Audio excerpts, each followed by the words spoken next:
Hello there, I'm William from Wusik, and this is Wusik SQ480, a sequencer with a retro vibe.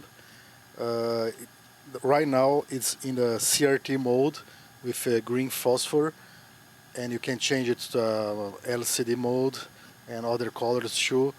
And it's a sequencer program that's running with OpenGL, so it's always doing something on the screen. And you can select several types of interface options. So let me go to the options now. And this is the first thing that opens when you start the application. So let's see if I can quit it. All the sounds are from the program, including the fan noise and keystrokes are from the program. And you can disable it. No, it doesn't show the animation on my capture device.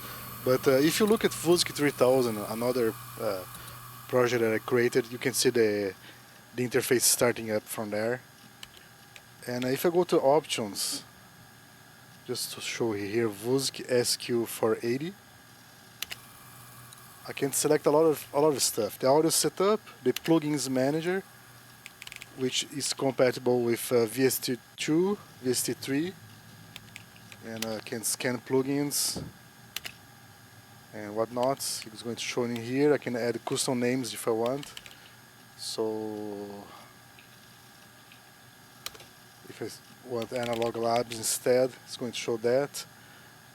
I can select a plugin to show on top of the other plugins if I want. All these keyboard noises are from the program, but you can disable. You go here, sound effects, and select no. Then everything that you hear is from my microphone and my real keyboard. But I personally like the sound effects. But when the sequencer is running, the sound effects are faded out and then faded in when you stop the sequencer, just so you know. The audio setup, you have the option for Windows Audio, Direct Sound, and ASIO. By the way, this is Windows only. I'm not going to be working on any other platform. I can select several things here, including the MIDI inputs, the buffer size, bits is fixed according to what the sound driver is doing. The sample rates you can also select. You can test the audio. And you have the option of the intro animation, the full screen animation when you go to the project and it goes to full screen. Let me see what else. So let's go to the Crt settings now. So this is where the fun begins, because you can select. Right now I don't have any templates, but I'm going to create several templates. So right now we are on Crt green, old Crt, because it has a lot of burning, and also can see the lines on the background. And you had options to really mess up with the interface if you want. So let's try change the color. Let's go with an amber color instead. Amber background. There's a background picture. You can select it to disable it if you want. Otherwise, it's going to use it. There's the overlay of the lines. So there's the lines overlay. You can disable if you want. And then the burning overlay with a bit of glitch, which you can also disable. But I personally like to leave both on, because they glitch and flicker in a different way compared to the rest of the graphics. You can select different fonts. The type of the dots are the things that creates the interface, so you can select LCD dots instead. And there's the glitch and flicker options, which are very subtle, but it's very nice. And you can select also the frames per second, because the higher frames per second, the more it's going to glitch and change the dots and things like that. I personally just run at 20, but if you run at 2, it's going to run very slowly, but when you move the mouse or press a key or the measure changes on the sequencer, it's going to read out right away. So you can leave it that if you want. So let's say I want to go to an inverted look. Now I'm going to change my inverted background to white and make a very bright background. The overlay is a kind of screen scratched overlay. You can see some scratches in here. Let me change the cursor of the mouse cursor to inverted one. And now if I go to the project, it zooms in and goes to the project. There's a few things I have to fix. The events are not inverting yet, but it's just creating a file and adding the code. So it's not a big deal. Each track you can select to have a plugin running, MIDI in, MIDI out, and you can also add audio objects to the track. So audio loops, one-shots, and things like that. So you can mix the three things: a plugin, instrument, the MIDI, and the audio in a single track. If I press play in here, it's going to start moving the measures and the seconds in here. I still have a lot of stuff to do in here, so the main reason I'm creating this video is to see if there is a market for this product, and if people want something like this, or it's just a dream I have, because I want it. I like the idea. I want to create some templates for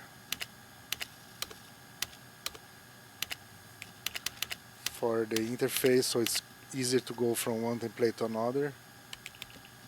You can see the scratches in here from the overlay. You can disable that if you want.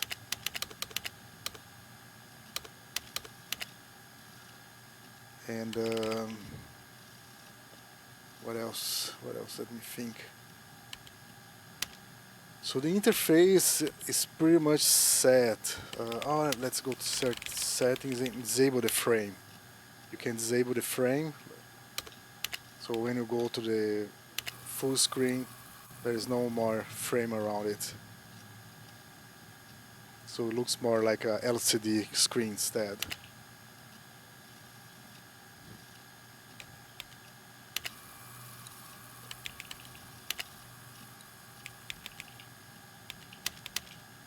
But I kind of like this a bit more.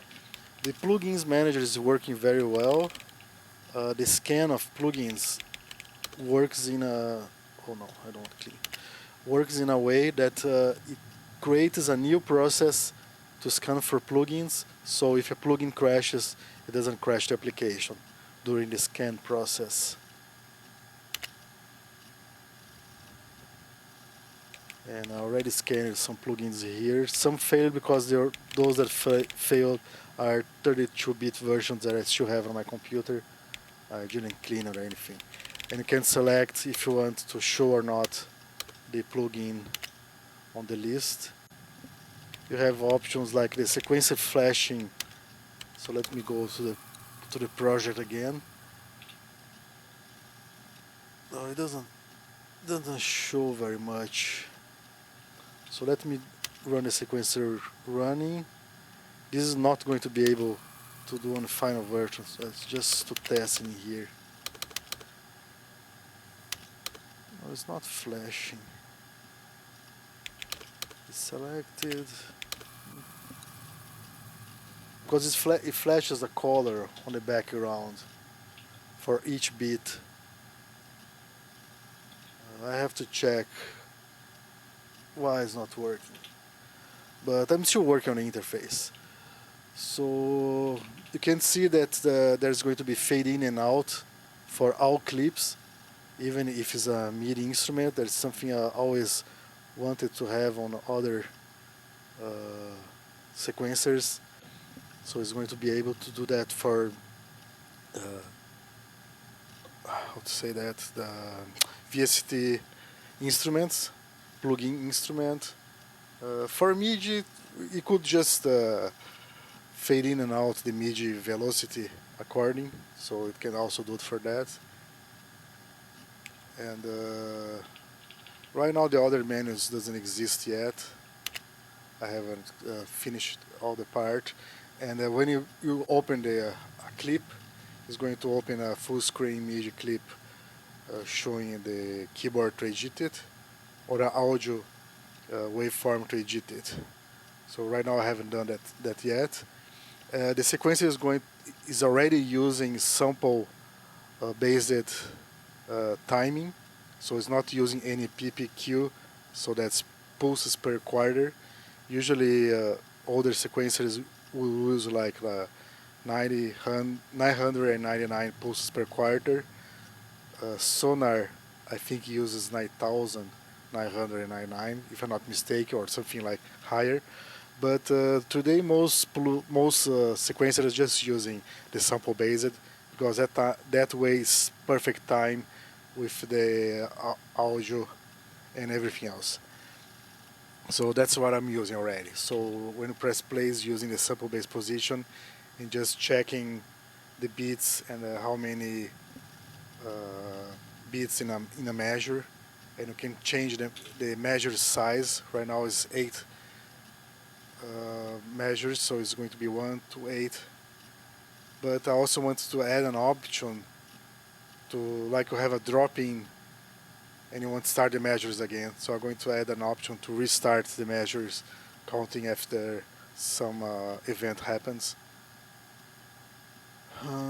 There's still a lot of stuff to do, but it's already running pretty well. The interface part is pretty much set. I just want to improve a few things here and there. The mouse cursor, I want to be able to use the system cursor too. Right now I have to restart the application, I don't know why. But I'm going to add some templates, and also the option to add more images if you want to add your own images to the list. So instead we are going to have an option to select which let's say skin template you want to use and stuff like that. And of course the audio is going to be multi-process compatible, so multi CPUs is going to be able to use. And that's pretty much it. So I hope you guys enjoy this project. This is something I always want to create. I like the nostalgia of working with on this environment while still using modern plugins. The plugins are going to open on a new window, and later on, if I find a way to mess around with the plugins color scheme, I could try something to make it match the interface, but I'm not going to bother too much about that. And another thing I forgot to mention is that when you're playing a track, it's going to show a VU meter here on top of everything to show the sounds of the track. You can disable the VU meter if you want or not. Right now you already can disable the grid on the fly. So since this is a live interface which is being refreshed 20 times per second right now, everything is done live, so it's pretty neat. Okay, so help me out to get this going. You can pre-order the program on the Wusik site. Just go to the online store and search for Wusik SQ480, and from there you can pre-order to help me finish this project. And you can also check the contributions options I'm going to leave a link there too if you want to contribute more than just pre-ordering, because it helps me out, because there's still a lot of stuff that I want to do, but I'm going to start releasing beta versions very soon. And I'm also working on the other projects on the side, so that's how I work. I like to work on multiple projects at once, so that's it. And keep in mind that you're going to need a graphic card, a discrete one. Before I go, let me show something. The one I have is a 1030, NVIDIA 1030, the cheap one. So let me open my GPU here. So right now it's not doing a lot of stuff, but as soon as I go to the project, it's going to raise the card usage a lot. Memory I'm not using that much yet. It's going to raise a little bit when it comes to editing. Maybe not, because there's not much that is going to go there. But as you can see, it's a 1030. 1030 is a very low budget card. You can find for less than 50 bucks. I got mine used for around 60, because where I live everything is more expensive.